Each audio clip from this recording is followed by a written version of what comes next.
Today on Dice to Pixels, it's just me, Chad, sick, Sarah, sick, Jeffrey Bezos, rich. So, I'm alone tonight. I am live, so maybe chat will contribute some stuff. The big news of the day is D&D Beyond has pissed people off again. I'm not entirely sure it's justified, but we'll dig into it a little bit. And I'll tell you about the board games I played on the weekend. Probably going to be a shorter episode tonight because I'm here by myself, unless chat starts to contribute, and then we'll see how it goes. So we'll start with D&D. So what's going on? They have announced that as part of the shift to the new rule set, the 2024 rule set, they're going to be updating all of the spells, classes, basically everything. Equipment, I think, is probably one of the sore points. I know spells are as well. There are new rule sets around all of these. Most of them are fairly mundane. Like your magic missile is not gonna, I don't think, like massively change in the new rule set. So, but the trick is that as of sometime between now and September, ostensibly, they will get rid of the existing 5e version of the spells, of all spells that are in the baseline material, and they will just update them to the new one, because there's two things that are happening. There are things that are becoming legacy, and they will continue to exist, but the old versions will just get a legacy badge. That's fine. Anyone who's annoyed about that can pound salt. I don't think anyone is annoyed with that, but if somebody is, too bad. The other half of it is a lot of the stuff they're not doing legacy badges for. They are just updating. Now, if you actually read their update, the reason that they're doing this, according to them, is that most of these updates are pretty minor. They're things that you won't really need to change anything to continue playing. Like the equipment, they talk about a new set of requirements, which should be easy enough to ignore, I would expect. D&D Beyond has always allowed you to sort of fudge the rules, so I don't foresee that being a big deal.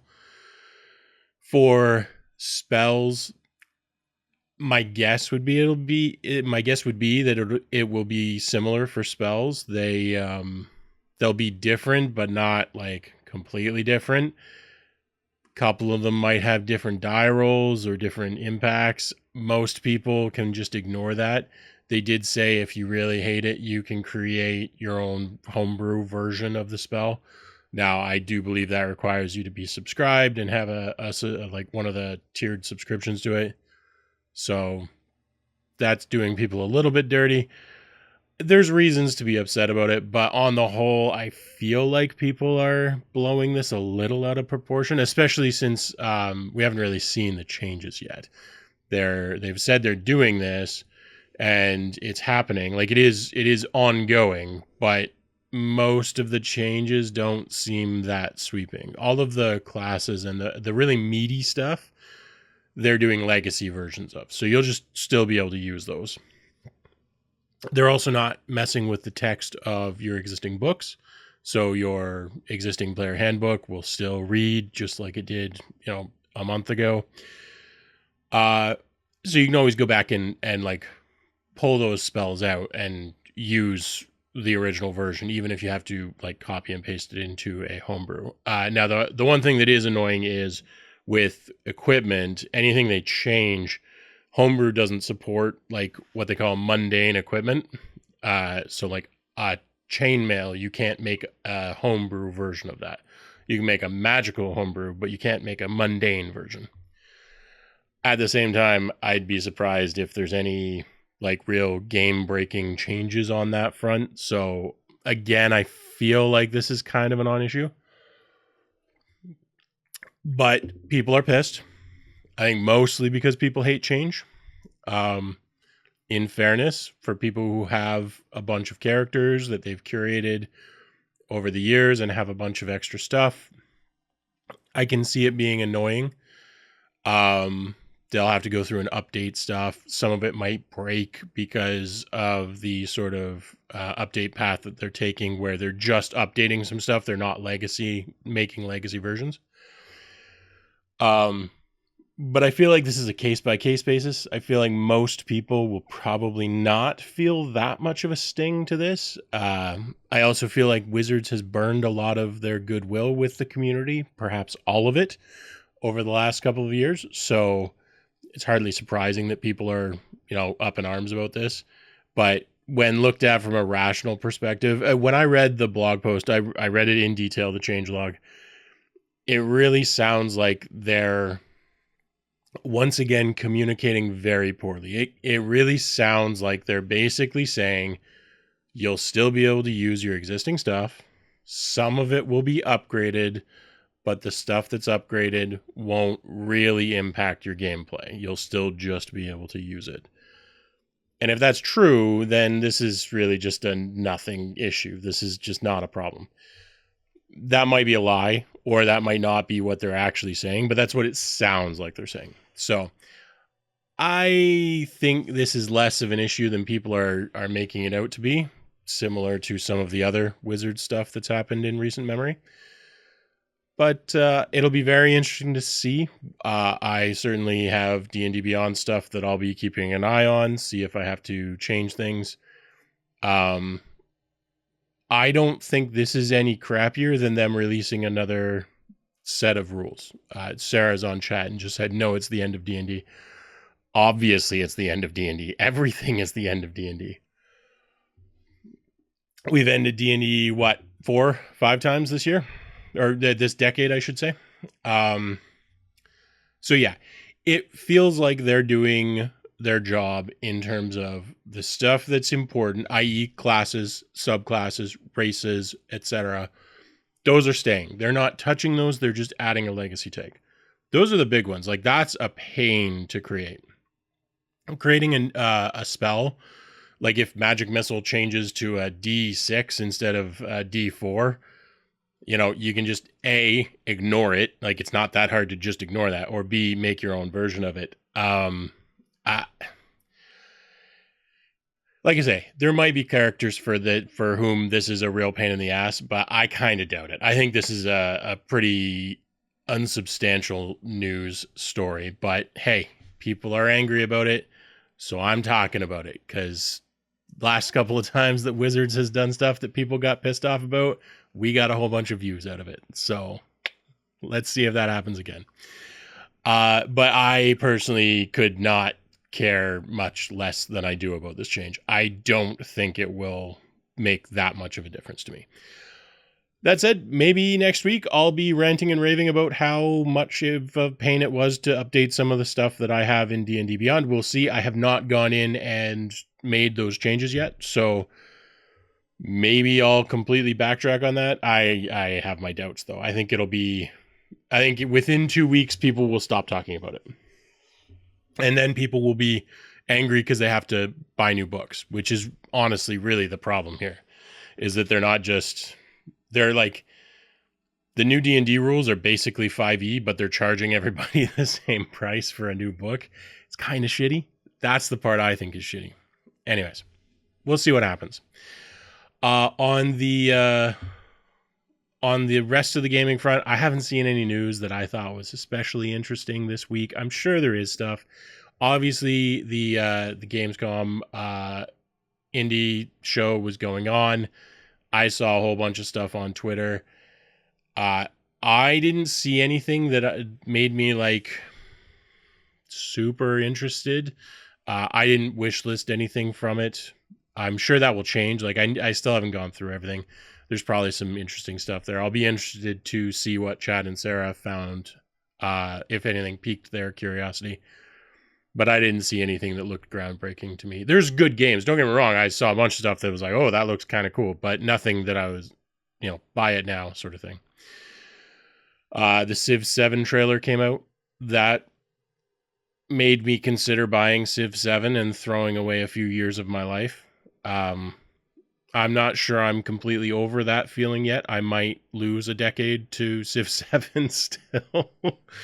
I really like Civilization games, but I avoid them very deliberately because I just cannot devote that much time to a game.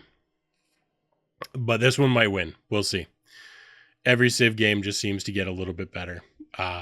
In my opinion, I'm sure there are people that think they're all terrible and Civ 1 was the best, but there's always haters. And then the only other thing that I was going to talk about tonight, this is going to be, like I said, a shorter episode because it's just me. I'm here alone. Chat's not hopping. So the only other thing I was going to talk about was the games that I played on Saturday. I played the Stardew Valley board game. That was with Sarah and Danielle. And we lost because that's tradition with Stardew Valley.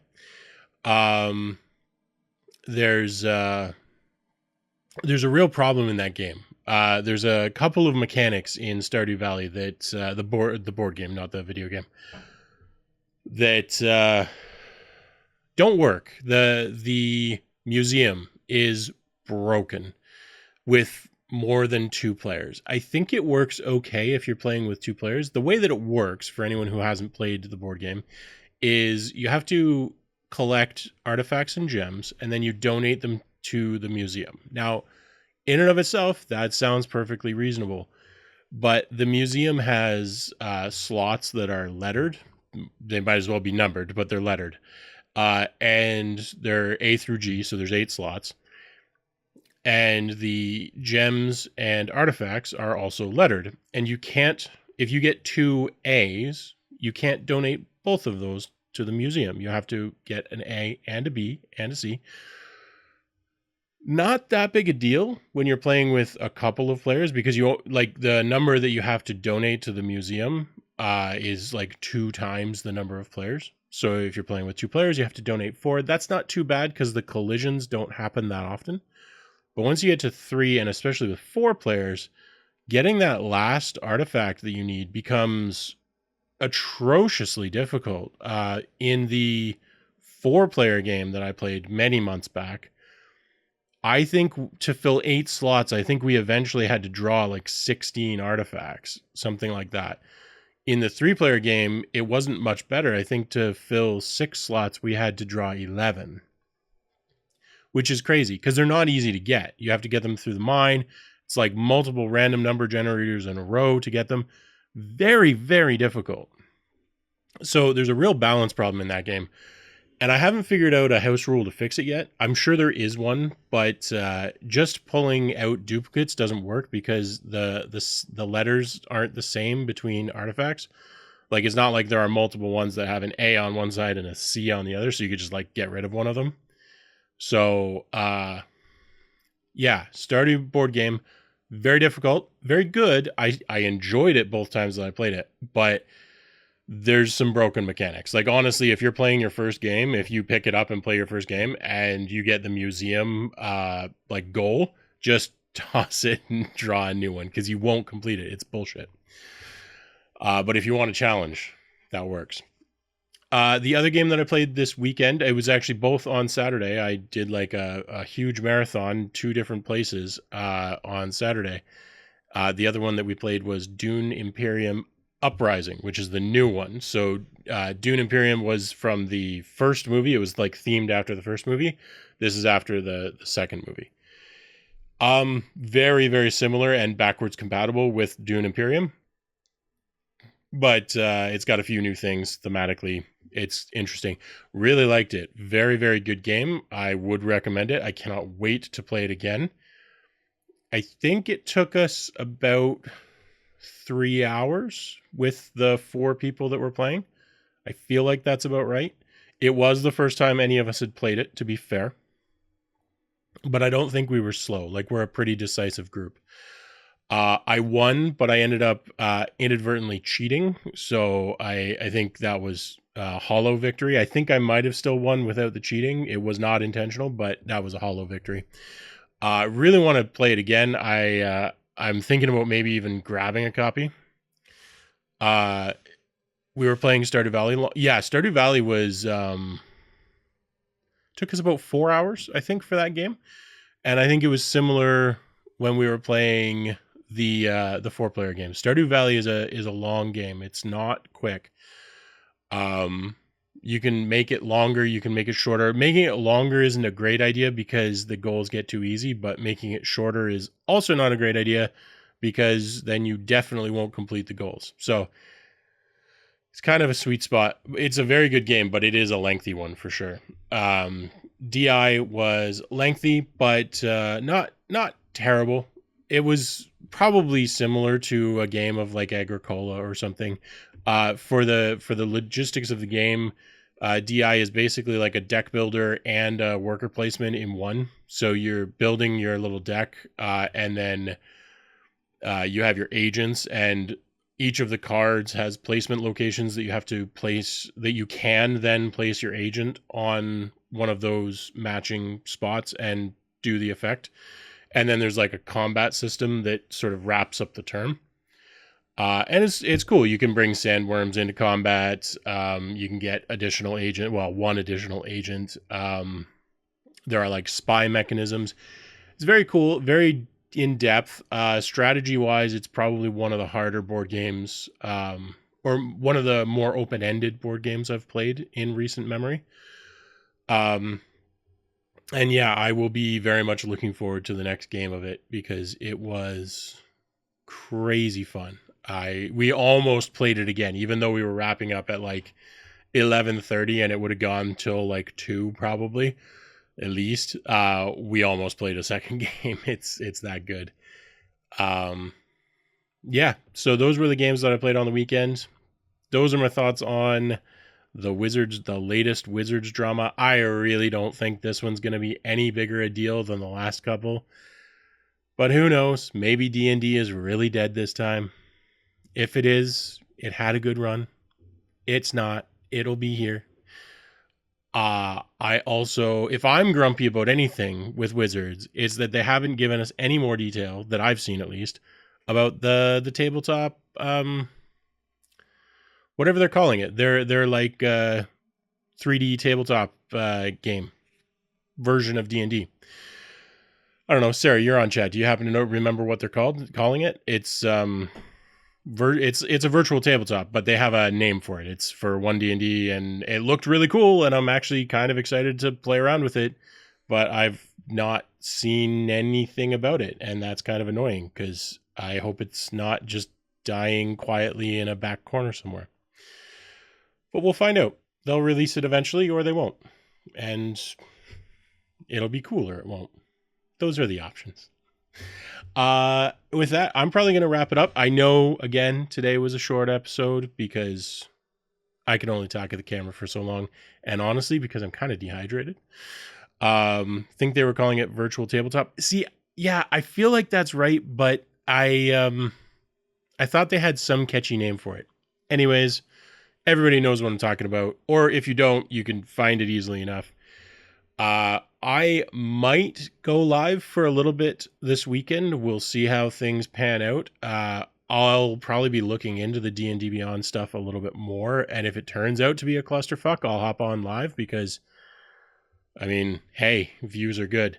But I'm pretty sure it'll be a big old nothing burger. So with that, I will bid you adieu. And hopefully all 3 of us will see you next week.